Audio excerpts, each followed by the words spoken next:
una. Oo, kasi yun talagang sabi sa akin ng doktor ko. Double ingat una. Yes, double ingat.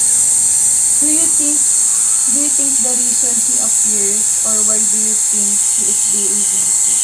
Sa tingin niyo po, ano po yung nangyayari? Bakit ganun? Bakit high risk ako? Opo. May previous history ako.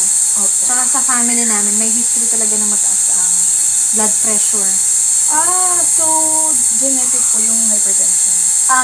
Mostly genetics, tapos triggered siya ng of course, pregnancy. Tapos meron akong immune problem. Ang tawag doon ay APAS. Pero hindi naman kasi APAS. Pero parang autoimmune problem. Opo. Yung immune system ko for pregnancy ay low. Opo. Oo.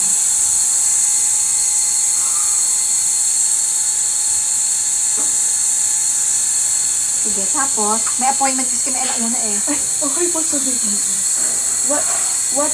Ano po yung ginagawa niyo para mabago yung kalagayan? Healthy lifestyle po, no? Yes, tsaka positive, para wag masyadong maapektuhan. Opo. Tsaka social support, ganyan. Opo.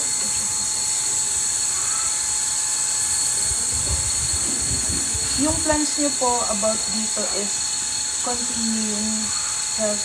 Monitoring ko. Opo. Ang monitoring ko every 2 weeks na check-up. Ayun. Tsaka parang, sabi nga sa akin ng doktor ko, may tendency ako na mag-pre-eclamp siya. Hindi lang niya alam kung kailan nang tataas yung blood pressure ko. So, yun yung kumbaga parang ina-arrest na habang maaga pa. Opo.